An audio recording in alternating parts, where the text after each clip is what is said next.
sir. Hello. Kumusta na po? Ayos lang, ayos lang. Balita ko, user kayo ng MX3.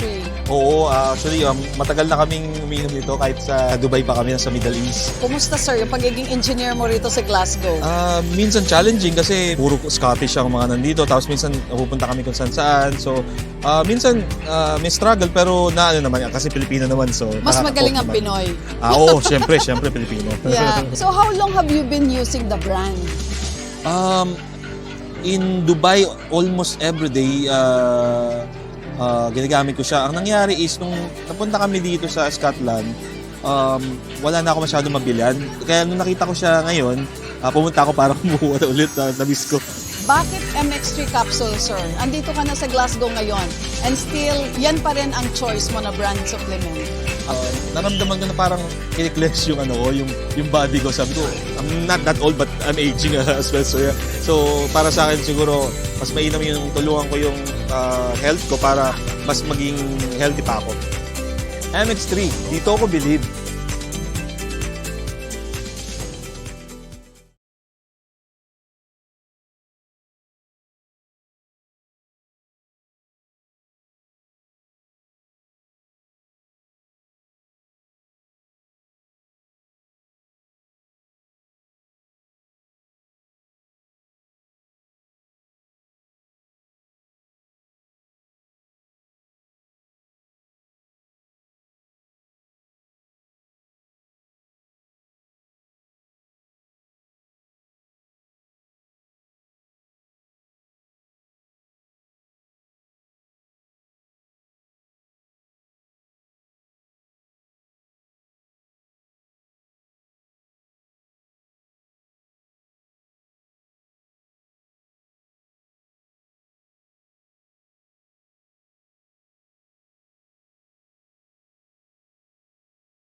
Tayo'y makinig sa drama ni Jimbo at Sheena. Pag-usapan ang problema ng pamilya. Pwedeng magjowa, pwedeng mag-asawa. Malungkot, masaya, halika dito ka. Dadamayan ka namin, sabihin mo sa amin. Kami na ang bahala, pag-usapan yan natin. Masusolusyonan natin problema mo.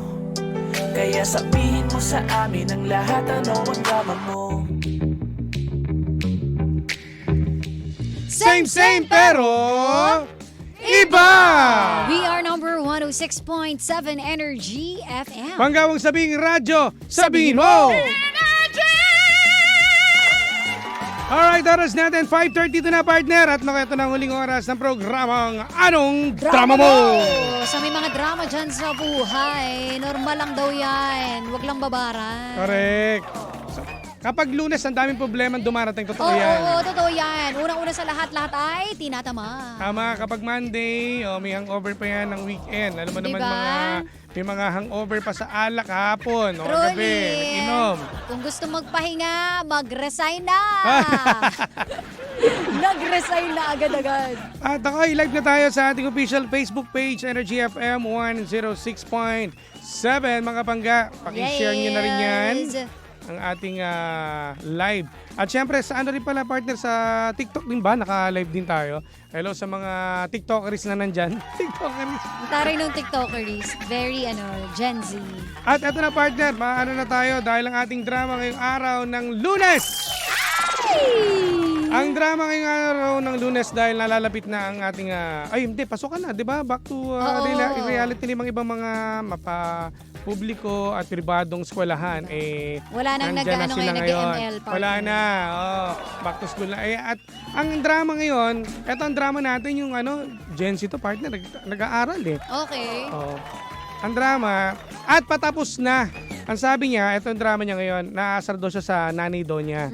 Kasi ngayon ay gagraduate na siya ng high school ba? Tama ba? Pa-college na siya eh. Ano bang High school, senior high. Senior high. Oo. Ngayon, pinapapili siya kung ano ba talagang gusto niya maging kurso. Ngayon, si nanay niya ang pinagpipilitan yung gustong kurso para sa anak niya. Siya, merong plano siya. Parang hindi naman nalalayo yan sa mga karanasan natin. Oo, kaso nga lang, Dati. kaso nga lang, wala siya magawa dahil nga, syempre, nanay niya mukhang takot syempre sa magulang. Kahit naman tayo, nung tayo ay nag-aaral pa. Yes, Ikaw rin ba, totoo. tinanong ka rin ba ng nanay mo, ito gusto kong kurso para kunin mo ito ngayon? Oo. Anong ginawa mo? Sumunod. Di ba? Very good, very good. Pero may iba na ako naman, may ibang gusto rin sa akin ng magulang ko eh. Gusto maging doktor, di ba gaya yung sinasabi sa'yo? Kaso ibang inuwa ko talaga eh. Okay. Ang kinuha kong kurso talaga ay yung masscom talaga. Major in broadcasting noong araw. Ito kasi, yung sa akin, communication arts, yun yung pangarap din ng mami ko. Yun nga, masscom. Diba? Kaso ang kinuha niya, fine arts. Ako, kinuha ko, com arts. Yun. Ako naman, gusto ko, fine arts talaga. Kaso ayaw naman nila. Okay. So, dapat ang gusto talaga na magulo mo ay maging, yung kurso mo ay? Gusto nila yung tipong mga IT, ganyan, o kaya, ang tawag dito, basta yung... Programming, mga ganon. alam mo yung mga kurso na, alam mo, malaki kagad yung sweldo, Sa bagay, lalo pag sa ibang bansa. Hindi, tsaka yung mga, ano pa ba mga magagandang kurso? Yung... Piloto, 'di ba? Ano ba pwede. Kaso nga lang kasi 'di ba? Depende rin kasi sa ng pamumuhay natin 'yan. 'Di ba, ang kurso niyan medyo may kamahalan kapag kinuha mo 'yan. Kaya ako naman, sinabi ko sa mother ko, etong kukunin kong kurso, hindi naman gaano kalakihan ang tuition nito. Yes. Pero kung ipipilit mo sa akin maging doktor, handa ka ba? Ganon ang ginawa ko eh. Kasi dapat ganun din tayo kasi dapat iba ay aayon din Mahal natin kasi tuition sa fee. status ng natin ng buhay natin, ng pamumuhay natin, ng pamilya. Syempre, ang mahal kaya na tuition niyo. Nung araw mahal na 'yun ha. Yes. What if ngayon pa? Diba? So ngayon, si kuya ay problemado. Ngayon, kung ikaw, kung kaya mo patunayan sa magulang mo na yung kurso na gusto mo talagang mahal mo at talagang desidido ka, ipakita mo. Totoo. Naman At saka ako nga, yun yung sinasabi ko rin sa ibang bagets, no, na wala po akong pampaaral tas ayaw ng magulang ko. Gawa kang paraan, mag-scholar ka. Tsaka iba na rin ang mga estudyante ngayon. Diba? Maparaan na sila. Extra work. Di ba? Yes.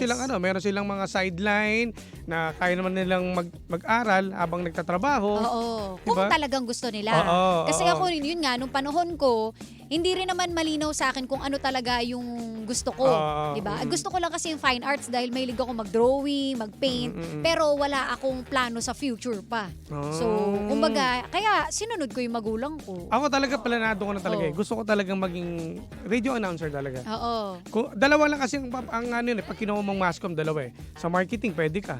Yes. Diba? Yun yung una Tapos, kong trabaho, advertising. Yun nga, sa radio, pwede ka mag-radio DJ. Ano pa ba ang mga pwede doon? Lahat sa sales jack of kasi all trades kasi kapag sinabing arts, sa sales diba? kasi pwede ka rin dyan lahat no? Magaling kang Master of everything ka, ganun. Kaya lahat talaga pwede mong pasukan. Kung hindi ka maging DJ, pwede ka sa sales. Yes. Pwede ka sa SOCMED na ngayon Pwede meron na kang maging ngayon. teacher. Yan yung mga pinagpilian ko rin nung nag-a-apply ako. Teacher, com arts, tsaka HRM ata. Yan yung mga magagandang kurso talaga yun. Kaya nga sa akin talaga, kung talagang gusto mo yan, edi push mo yan. At ipakita mo sa magulang mo na ito talaga ang gusto mo. Oo, pero not to the point na hindi po natin irerespeto yung magulang.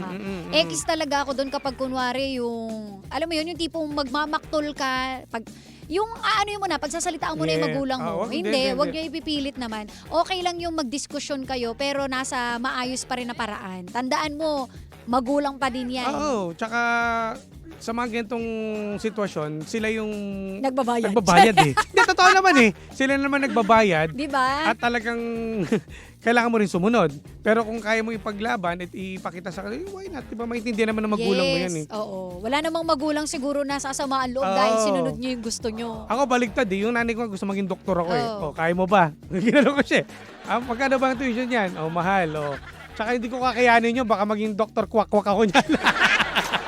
Pero kasi yung mga bata partner, di ba? Kapag mga una, yan yung gusto, maging doktor, pulis. Yan ang mga maging sundalo. sundalo. Yan. Pero sa mga gantong estado na ng college ka na, ano na yun, dapat Nag-iiba na. yung mindset mo talaga dapat, kung talaga itong gusto mong kurso, eto na talaga dapat. Oo, Hindi na diba? pwede magpaiba-iba. May iba kasi masabi lang parang naghahanap lang ng chicks na mga kaklase. Ayan. Gusto lang pumasok sa mga pampribadong eskwelahan eh. Ay, nako. Ako ayun lang. kasi ang kinonsider ko lang talaga nun, partner, nung no choice na ako kasi yung gusto nila, iba rin eh. O di sinabi ko, basta yung walang math.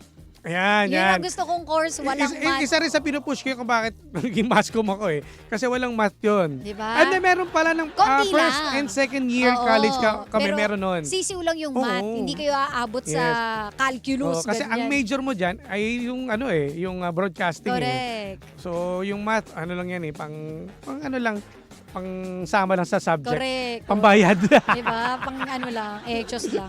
Ang gusto pa nun nila daddy, di pumayag na com arts. Gusto niya naman maging reporter. Alam mo yung napupunta ng Oo. kung saan. Ikaw. Oo. Sabi ko, papayag ka ba daddy? Doon ako sa Basilan. Paano kapag kunwari mabaril? Panakot ko, di ba?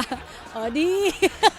Hindi na. Talaga matatakot yung tatay mo dyan. Tapos ikaw pa yung panganay, di ba? Di sinabi na, ikaw anak, kung saan ka masaya? Ay, di dito tayo sa masaya. Yun nga, nasa kurso natin pwedeng maging reporter bala. Lahat reporter. pwede.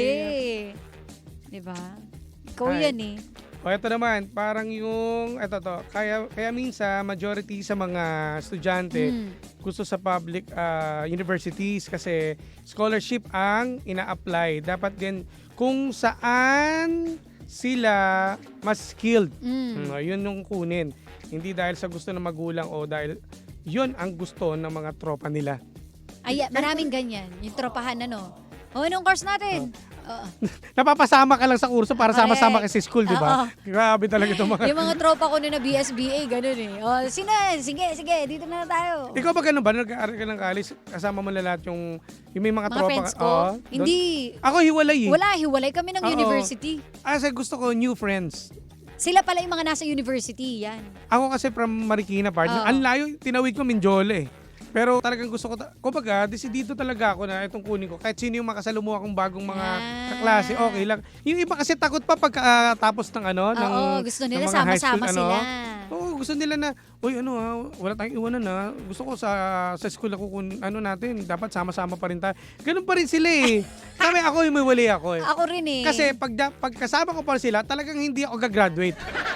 Ako naman kasi, simula noon, mukha lang akong kundi pamilya, jowa. So wala kaming pakialamanan kung saan kayo university, o di good luck. Nakakatulong din kasi yung mag-isa ka lang talaga na sa school, ikaw lang talaga yung mag-aano ng kurso mo eh. Kasi kung talagang desidido ka at talaga may pangarap ka sa buhay, seryoso. Taray naman, ang seryoso mo naman. Ganun ako, partner. So tingnan mo, may kinainat na naman, naging DJ naman ako, sawa ng Diyos. Hanep, naawa talaga yung Panginoon sa'yo. Oo nga, sabi, pagbibigyan na kita.